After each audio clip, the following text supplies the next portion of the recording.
আসসালামু আলাইকুম এভরিওয়ান। আজ আমি আপনাদের সাথে শেয়ার করব দুধে ভেজানো গোলাপ পিঠা। এই পিঠাটি বানানো যেমন সহজ, এর স্বাদও কিন্তু তেমনি অসাধারণ। চলুন দেখে নেই কিভাবে দুধে ভেজানো গোলাপ পিঠা বানাতে হয়। দুধে ভেজানো গোলাপ পিঠা বানানোর জন্য প্রথমে আমি আটা সিদ্ধ করে নিব। আটা সিদ্ধ করে নেওয়ার জন্য প্রথমে আমি চুলায় একটা ননস্টিকের কুকার বসিয়ে দিয়েছি। এখন আমি এখানে দিয়ে দিচ্ছি 1.5 কাপের চেয়ে একটু কম পানি।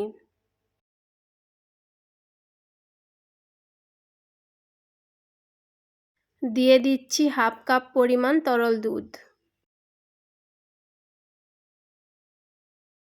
দুধ এবং পানি দিয়ে দেওয়ার পর এখন আমি দিয়ে দিচ্ছি 2 টেবিল চামচ পরিমাণ চিনি।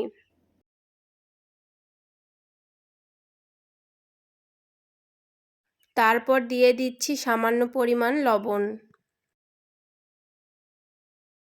চিনি এবং লবণ দিয়ে দেওয়ার পর আমি খুন্তির সাহায্যে ভালোভাবে মিক্স করে দিচ্ছি।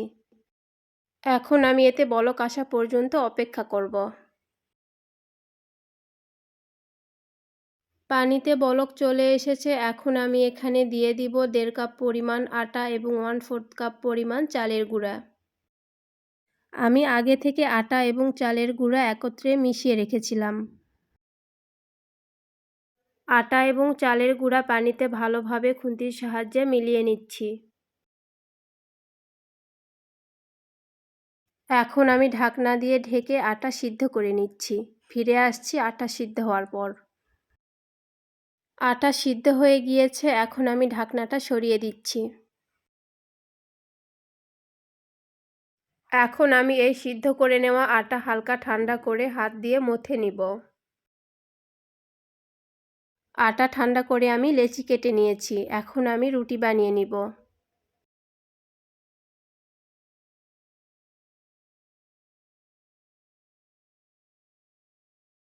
রুটি বানিয়ে নেওয়া হয়ে গিয়েছে। এখন আমি একটা কৌটার মুখের সাহায্যে রুটিগুলো গোল করে কেটে নিব।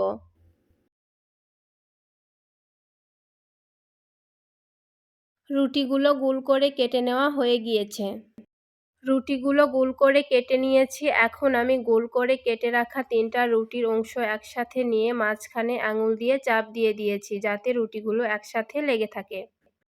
তারপর আমি সামান্য একটু আটা নিয়ে রুটির মাঝখানে দিয়ে দিয়েছি।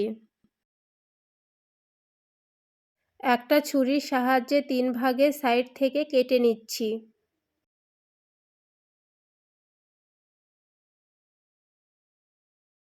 সাইড থেকে কেটে নেওয়া হয়ে গেলে আমি গোলাপ পিঠা বানিয়ে নিচ্ছি।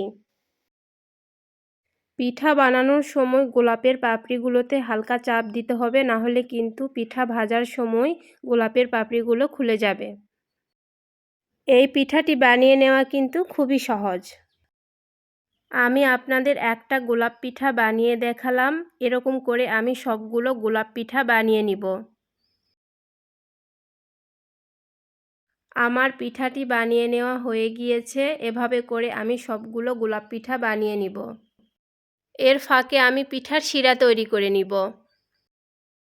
দুধের শিরা বানানোর জন্য প্রথমে আমি একটা পাতিলে 1.5 লিটার পরিমাণ গরুর দুধ নিয়ে নিয়েছি। আপনারা চাইলে দুধের পরিমাণ কমিয়ে কিংবা বাড়িয়ে নিতে পারেন। দুধ কিছুক্ষণ জাল করে নেওয়ার পর এখন আমি এর মধ্যে দিয়ে দিচ্ছি 2 টুকরো দারুচিনি এবং 2টা সাদা এলাচ। তারপর আমি এতে দিয়ে দিচ্ছি 1/2 কাপ পরিমাণ কোরানো নারিকেল। বাদামের গুঁড়া দিয়ে দিচ্ছি 1/2 কাপ পরিমাণ। আপনারা আপনাদের ইচ্ছে মতো নারকেল কোড়া এবং বাদামের গুঁড়া দিয়ে দিতে পারেন। নারকেল কোড়া এবং বাদামের গুঁড়া দেওয়ার কারণে গোলাপ পিঠার টেস্ট দ্বিগুণ বেড়ে যাবে। কোরানো নারকেল এবং বাদামের গুঁড়া দিয়ে দেওয়ার পর আমি ভালোভাবে মিক্স করে দিচ্ছি। আমি এই দুধের শিরাটাকে আর কিছুক্ষণ জাল করে নিব। দুধের শিরা ঘন করে জাল করে নেওয়া হয়ে গিয়েছে। এখন আমি এটা একটা সাইডে রেখে ঝোলা গুড়ের শিরা বানিয়ে নিব। ঝোলা গুড়ের শিরা বানিয়ে নেওয়ার জন্য প্রথমে চুলায় আমি একটা হাঁড়ি বসিয়ে দিয়েছি এবং তাতে দিয়ে দিচ্ছি 2 কাপের একটু কম ঝোলা গুড়। আপনারা ঝোলা গুড়ের পরিবর্তে পাটালি গুড় দিয়েও এই পিঠাটি বানিয়ে নিতে পারেন। তবে ঝোলা গুড় দিয়ে এই পিঠা বানালে কিন্তু পিঠা অনেক বেশি টেস্টি হয়। এখন আমি এর মধ্যে দিয়ে দিচ্ছি 1 কাপ পরিমাণ পানি। তারপর আমি দিয়ে দিচ্ছি 2-3 টুকরো দারুচিনি এবং 2টা সাদা এলাচ। সাদা এলাচ এবং দারুচিনি দিয়ে দেওয়ার পর আমি ভালোভাবে মিক্স করে দিচ্ছি। দুধ এবং ঝোলা গুড়ের শিরা একসাথে বানিয়ে নিলে অনেক সময় ছানা কেটে যাওয়ার সম্ভাবনা থাকে। এজন্য আমি দুধ এবং ঝোলা গুড়ের শিরা আলাদা করে বানিয়ে নিচ্ছি। ঝোলা গুড়ের শিরায় বলক চলে এসেছে। এখন আমি এই ঝোলা গুড়ের শিরা চুলা বন্ধ করে নামিয়ে নিব।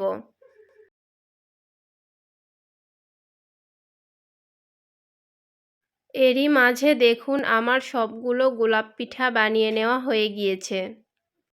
এখন আমি এই পিঠাগুলো ভেজে নিব। পিঠাগুলো ভেজে নেওয়ার জন্য চুলায় আমি একটা প্যান বসিয়ে দিয়ে তাতে সয়াবিন তেল দিয়ে দিয়েছি। তেল গরম হওয়া পর্যন্ত আমি অপেক্ষা করব।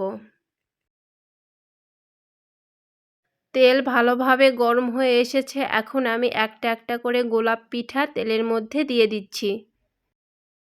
একবারে বেশি পিঠা ভাজতে যাবেন না, তাহলে কিন্তু পিঠাগুলো ভেঙে যাবে। এই পিঠাগুলো আমি ব্রাউন কালার করে ভেজে নিব। পিঠাগুলো এক পাশ ভালোভাবে ভেজে নেওয়া হয়ে গিয়েছে। এখন আমি পিঠাগুলো উল্টিয়ে দিচ্ছি। 2 পাশ ব্রাউন কালার করে ভেজে নেওয়া হয়ে গিয়েছে। এখন আমি পিঠাগুলো তুলে নিচ্ছি।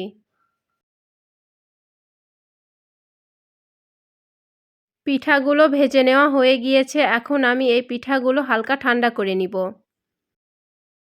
তারপর আমি দুধের শিরার সাথে ঝোলা গুড়ের শিরা একত্রে মিলিয়ে দিচ্ছি।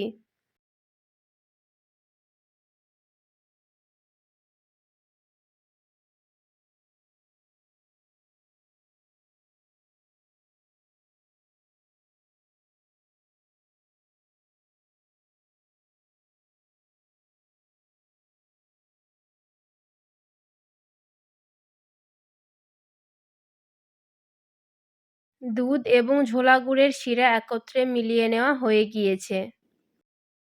দেখুন কত সুন্দর একটা কালার চলে এসেছে। এখন পিঠাগুলো আমি একটা বোলের মধ্যে ঢেলে নিয়েছি। তারপর আমি এর মধ্যে অল্প অল্প করে শিরা দিয়ে দিচ্ছি। পিঠাগুলো শিরার মধ্যে ডুবানোর সময় খেয়াল রাখতে হবে শিরা যেন কুসুম গরম থাকে। গরম শিরার মধ্যে পিঠা দিতে যাবেন না, তাহলে কিন্তু পিঠাগুলো শিরা টেনে নিতে পারবে না। আমার পিঠাগুলো শিরায় ডুবিয়ে নেওয়া হয়ে গিয়েছে। এখন আমি এই পিঠাগুলো সারা রাতের জন্য রেস্টে রেখে দিব। সারা রাত রেস্টে রাখার পর দেখুন পিঠাগুলো কিন্তু ফুলে ডাবল হয়ে গিয়েছে। পিঠাগুলো কতটা সফট হয়েছে তা দেখার জন্য আমি আপনাদের একটা পিঠা কেটে দেখাচ্ছি। দেখুন দুধে ভেজানো গোলাপ পিঠা কতটা সফট হয়েছে। আমার রেসিপিটি ফলো করে এই শীতে আপনারাও বানিয়ে নিতে পারেন দুধে ভেজানো গোলাপ পিঠা। আমার রেসিপিটি ভালো লাগলে প্লিজ লাইক, কমেন্ট এবং শেয়ার করবেন। আজ এখানেই বিদায় নিচ্ছি। আল্লাহ হাফেজ।